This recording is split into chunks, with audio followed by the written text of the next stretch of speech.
Good afternoon बच्चों, आपका स्वागत है आपके अपने यूट्यूब चैनल गौतम सर में। आज हम फिर हाजिर हैं अटल बिहारी वाजपेयी मेडिकल यूनिवर्सिटी को लेकर। जैसा कि आपको पता है कि हम तैयारी कर रहे हैं यूपी बीएससी नर्सिंग की, और सिर्फ एनसीईआरटी के ही प्रश्नों को रिवाइज में ले रहे हैं और आप बायो की तैयारी कर रहे हैं। और इसी क्रम में आज हम 9वें चैप्टर पे हैं, जिसका नाम है खाद्य उत्पादन में वृद्धि की कार्यनीति। आज हम इसी से रिलेटेड जो इम्पोर्टेंट क्वेश्चन है उस पर हम डिस्कस करने वाले हैं। उससे पहले यदि आप मेरे गौतम सर चैनल पर नए हैं तो सब्सक्राइब का बटन प्रेस कर लीजिए, साथ ही बेल आइकन को भी प्रेस कर दीजिए, जिससे कि मेडिकल से रिलेटेड या बीएससी नर्सिंग, जीएनएम, एएनएम या तमाम तरह की जो भी इंफॉर्मेशन आते हैं वो नोटिफिकेशन के थ्रू आपको समय समय से उपलब्ध होते रहें। तो लेट ना करते हुए चलते हैं वीडियो में आगे की तरफ।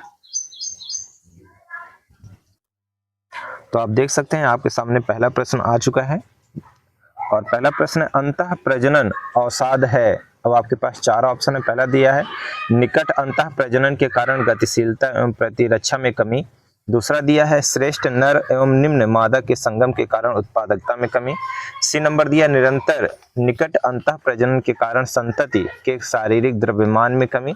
डी नंबर दिया हुआ है निरंतर निकट अंतः प्रजनन के कारण जनन क्षमता एवं उत्पादक में कमी। तो आप बताइए जल्दी से इसका आंसर क्या होगा। पहले का आंसर क्या होगा यहाँ पर? तो पहले का जो आंसर होगा वो डी वाला ऑप्शन सही होगा। निरंतर निकट अंतः प्रजनन के कारण जनन क्षमता एवं उत्पादकता में कमी। ठीक है,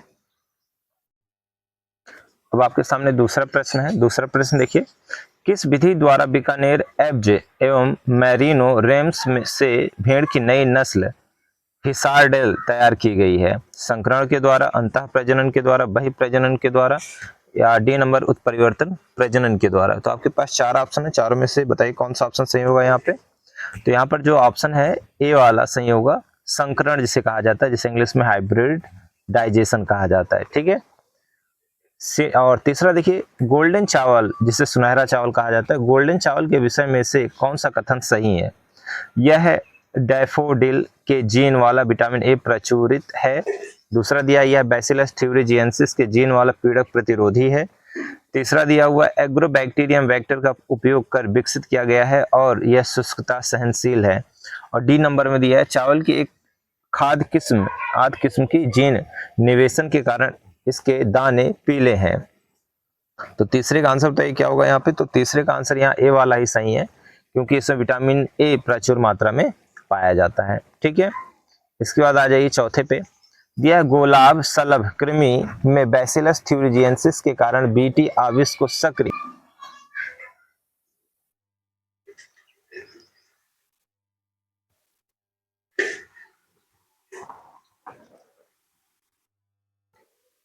प्रोटोवैक्सीन की सक्रियता किससे प्रेरित होती है? तो दिया शरीर का तापमान, मध्यात्र की नमी वाली सतह, आंव की क्षारीय पीएच और अमाशय की अम्लीय पीएच। तो चौथे का आंसर बताइए क्या होगा। तो चौथे का यहाँ आंसर जो होगा वो सी वाला होगा। ठीक है, क्या करता है, अमाशय की जो क्षारीयता होता है उसको बढ़ा देता है, जिससे अमाशय की दीवारें फट जाती हैं। ठीक है, तो यहाँ पर सी वाला ऑप्शन सही होगा। पांचवा देखिए, अधिक दूध देने वाली गायों को प्राप्त करने के लिए किया गया कृत्रिम वर्ण क्या दर्शाता है? स्थायी कारक वर्ण, क्योंकि यह जनसंख्या में इस लक्षण का स्थायीकरण करता है। बी नंबर दिया दिशात्मक वर्ण, क्योंकि यह लक्षण मध्य को एक दिशा में धकेल देता है। सी नंबर दिया है विदारक, क्योंकि यह जनसंख्या को दो भागों में विभाजित करता है, एक अधिक उत्पादन वाली और एक अन्य कम उत्पादन वाली। और डी नंबर में दिया है स्थायी कारक के बाद विदारक, क्योंकि यह जनसंख्या में उच्च उत्पादन गायों का स्थिरीकरण करता है।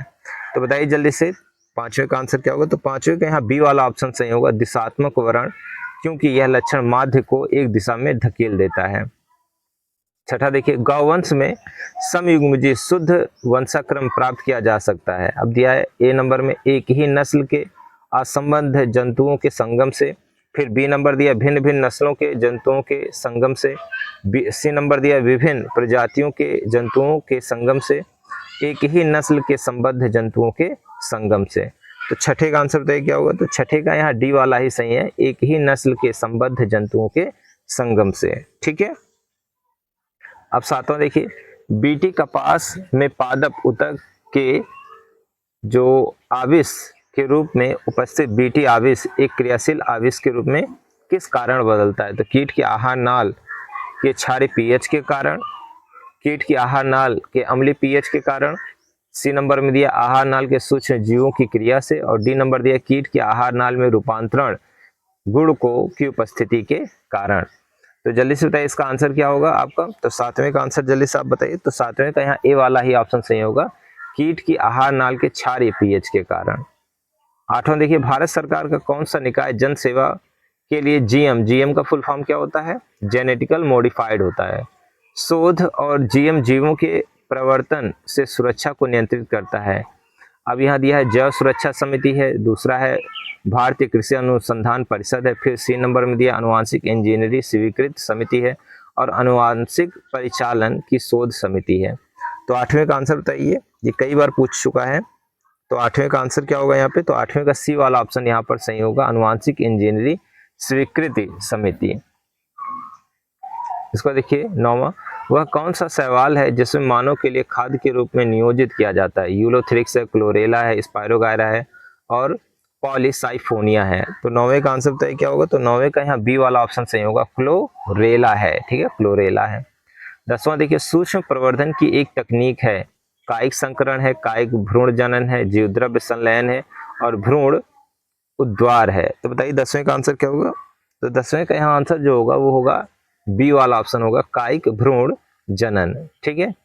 11वें पा जाइए, पशुपालन में बहि प्रजनन एक महत्वपूर्ण क्रियाविधि है क्योंकि यह है। अब ए नंबर में दिया है बेहतर जीनों के एकत्रीकरण में मदद करता है, बी नंबर में दिया है जंतुओं के शुद्ध वंश क्रमों को उत्पन्न करने में उपयोगी है, सी नंबर दिया है अंतः प्रजनन के अवसाद को दूर करने में उपयोगी है, डी नंबर दिया है हानिकारक अप्रभावी जीनों को अनावृत कर देता है जिन्हें चयन द्वारा निष्कासित किया जा सकता है। तो 11वें का आंसर बताइए जल्दी से क्या होगा। तो 11वें का आंसर यहाँ पर सी वाला ही सही होगा, अंतः प्रजनन के अवसाद को दूर करने में उपयोगी है।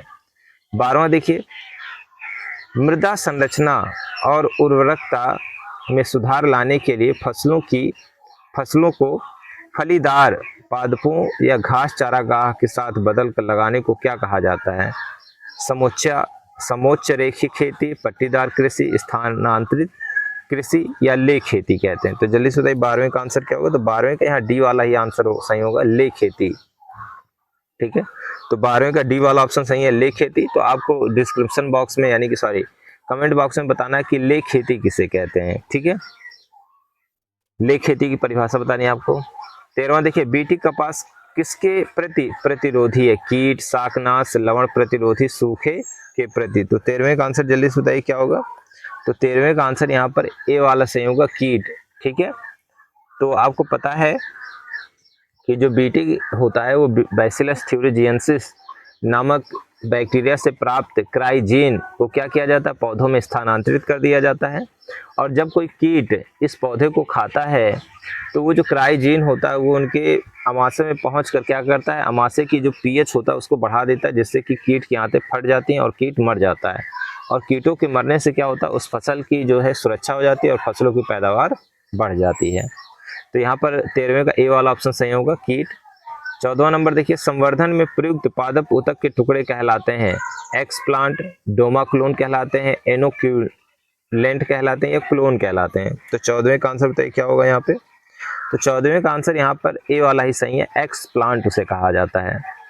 15वां देखिए, ट्रांसजेनिक पादपों के उत्पादन में निम्न में से कौन सा जीवाणु प्रयुक्त होता है, जल्दी से बताइए। ई कोलाई है, स्यूडोमोनास है, स्टेफाइलोकोकस ऑरियस है, या एग्रोबैक्टीरियम ट्यूमिफेरिएंस है। तो जल्दी से बताइए 15वें का आंसर। तो 15वें का यहाँ डी वाला ही ऑप्शन सही होगा, एग्रोबैक्टीरियम ट्यूमिफेसिएंस है। ठीक है। 16वां देखिए, निम्नलिखित बीटी फसलों में से कौन सी फसल भारत में किसान द्वारा उगाई जा रही है, कपास, बैगन, सोयाबीन, मक्का।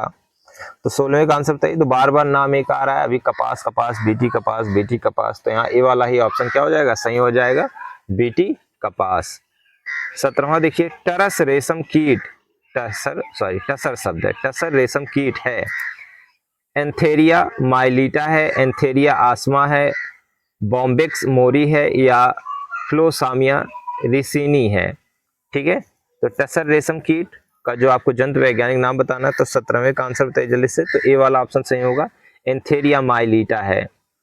18वां देखिए, वाहित मल उपचार के दौरान उत्पन्न जैव गैस में कौन सी गैसें उत्पन्न होती हैं, अब आपके पास पहला दिया CH4O2 H2S, बी नंबर में दिया H2S CH4 SO2, सी में दिया H2S CN2 CH2 और डी में दिया CH4 H2S CO2।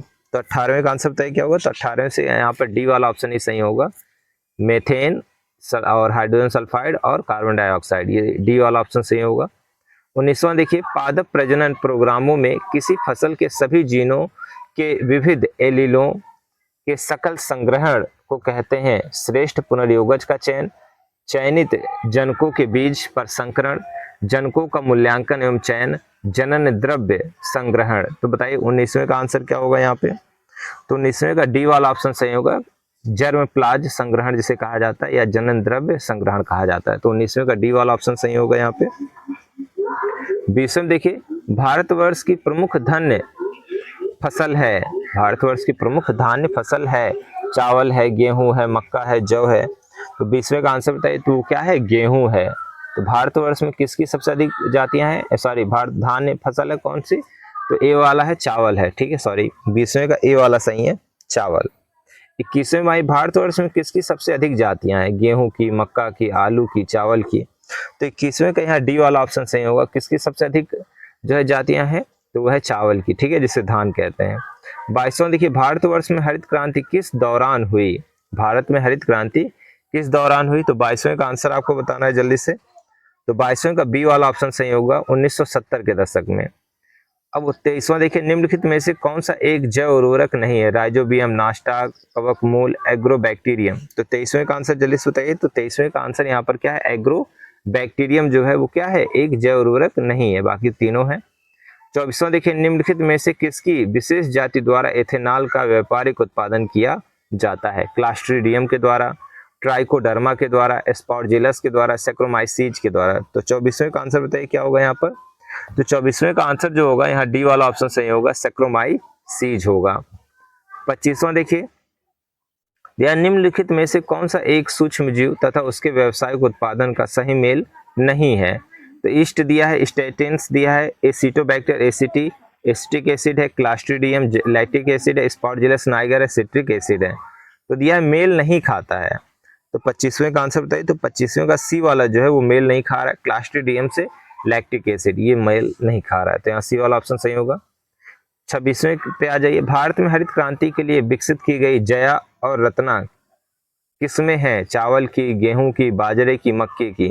तो 26वें का आंसर बताइए जल्दी से। तो ये किसकी है, तो चावल की है, जिसे हम धान कहते हैं, तो धान की ये दो किस्में हैं। 27वां देखिए, कीट रोगाणु, ठीक है, जिसे रस्ट पैथोजेनस कहते हैं, कि प्रति रोग प्रतिरोधकता हेतु संकरण एवं चयन द्वारा विकसित की गई हिमगिरी एक प्रजाति है, मक्का की है, गन्ने की है, गेहूं की है या मिर्च की है। तो 27वें का आंसर बताइए क्या होगा जल्दी से। तो 27वें का आंसर यहाँ सी वाला सही होगा, गेहूं की है। 28वें पाई, हरित क्रांति के जनक हैं, MOP एंगर हैं, FE फ्रिस्ट हैं या EJ बटलर हैं या नॉर्मन बोरलॉग हैं। तो 28वें का आंसर बताइए क्या होगा। तो 28वें के यहाँ डी वाला ऑप्शन सही है, नॉर्मन बोरलॉग हैं। 29वें पाई, मधुमक्खी में ड्रोन्स होते हैं, बंधे नर हैं, उर्वर नर है, बंधे मादा है या उर्वर मादा है। 29वें का आंसर बताइए क्या होगा। तो 29वें का यहाँ बी वाला ऑप्शन सही होगा, क्या है, उर्वर नर है। 30 पे आ जाइए, मधुमक्खी पालन का मुख्य उत्पाद है, मधु है, मोम है, उपयुक्त ए और बी दोनों है, उपयुक्त में से कोई नहीं। तो 30वें का आंसर जल्दी से बताइए, ये तो आसान है, तो सी है, ठीक है। यहाँ पर हमें मधु भी प्राप्त होता है और मोम भी प्राप्त होता है, दोनों प्राप्त होते हैं। अब देखिए 31 पे दिया, पूर्ण सशक्तता का अर्थ है जंतुओं द्वारा खाए गए अंगों को पुनः उत्पादन करने की क्षमता, कायिक कोशिकाओं द्वारा पूर्ण जीव उत्पादन करने की क्षमता, कोशिका के DNA में बाह्य जीन प्रविष्ट कराना, अपरिपक्व भ्रूणों के प्रवर्धन की तकनीक। तो 31वें का आंसर बताइए। तो 31वें का यहाँ आंसर जो होगा वो बी वाला ऑप्शन सही होगा, कायिक कोशिकाओं द्वारा पूर्ण जीव उत्पन्न करने की क्षमता। तो यहाँ बी वाला ऑप्शन सही है। 32वें पे आ जाइए, निम्न में से कौन सही मिलाया गया है या सही मिलान है। एपिस कल्चर मधुमक्खी सही है, PC कल्चर सिल्क मॉथ है, और उसके बाद सेरिकल्चर मछली है और एक्वा कल्चर मच्छर है। तो 32वें का यहाँ पर जो ए वाला है यह सही है, तो एपिस कल्चर मतलब मधुमक्खी पालन, तो यहाँ ए वाला ऑप्शन सही होगा। 33वां देखिए, किस विधि द्वारा एक जीन का स्थानांतरण दूसरे जीव में किया जाता है? आनुवांशिक अभियांत्रिकी द्वारा, ऊतक संवर्धन द्वारा, रूपांतरण द्वारा, उप में से कोई नहीं। तो 33वें का जो आंसर यहाँ होगा वो कौन सा होगा? तो ए वाला होगा, आनुवांशिक अभियांत्रिकी, जिसे जीनी इंजीनियरिंग कहा जाता है। 34वां देखिए, निम्न में से कौन सा एक कुक्कुट का विषाणु जनित रोग है? ठीक है, तो दिया है पेस्ट्रियोलिलोसिस है, साल्मोनीलोसिस है, कोराइजा है, या न्यूकैसन रोग है। तो 34वें का आंसर यहाँ पर सी वाला ही सही होगा, कोराइजा है। ठीक है, 35वें पाइए, पौधे स्वयं को कवकों से बचाने के लिए बनाते हैं क्या? प्रोटॉक्सिन बनाते हैं, या फाइटो एलिक्सिन बनाते हैं, या प्रोटेक्सिन बनाते हैं, या ये सभी? तो 35वें का आंसर बताइए। तो 35वें का बी वाला ऑप्शन सही होगा, फाइटो एलेक्सिन बनाते हैं। 36वां देखिए, फाइटोट्रोन है एक नियंत्रित वातावरण का कक्ष जिसमें ऊतक संवर्धन किया जाता है। बी में दिया एक पत्ती संवर्धन की प्रक्रिया है, सी में दिया पादप का विशिष्ट संवर्धन है, और डी में दिया है जड़ संवर्धन की प्रक्रिया। तो 36वें का आंसर बताइए। तो 36वें का आंसर यहाँ पर ए वाला ही सही होगा, एक नियंत्रित वातावरण का कक्ष जिसमें ऊतक संवर्धन किया जाता है। 37वें पाइए, हेटेरोसिस संबंधित है क्लोनिंग से, चयन से, संकरण से, या ऊतक संवर्धन से। तो 37वें का आंसर बताइए क्या होगा? तो 37वें का आंसर यहाँ सी वाला ही सही है, संकरण से। ठीक है, हाइब्रिडाइजेशन से। तो यहाँ 37वें का सी वाला ऑप्शन सही होगा। ठीक है, तो ये रही आज की वीडियो। कैसी लगी वीडियो? अगर अच्छी लगी तो लाइक करें, कमेंट करें और शेयर भी करें, साथ ही साथ सब्सक्राइब भी करें। तो मिलते हैं इसी के साथ नेक्स्ट वीडियो में। जय हिंद, जय भारत, गुड बाय। अपना ख्याल रखिए और तैयारी बच्चों करते रहिए। It's not a game, it's a rich thing.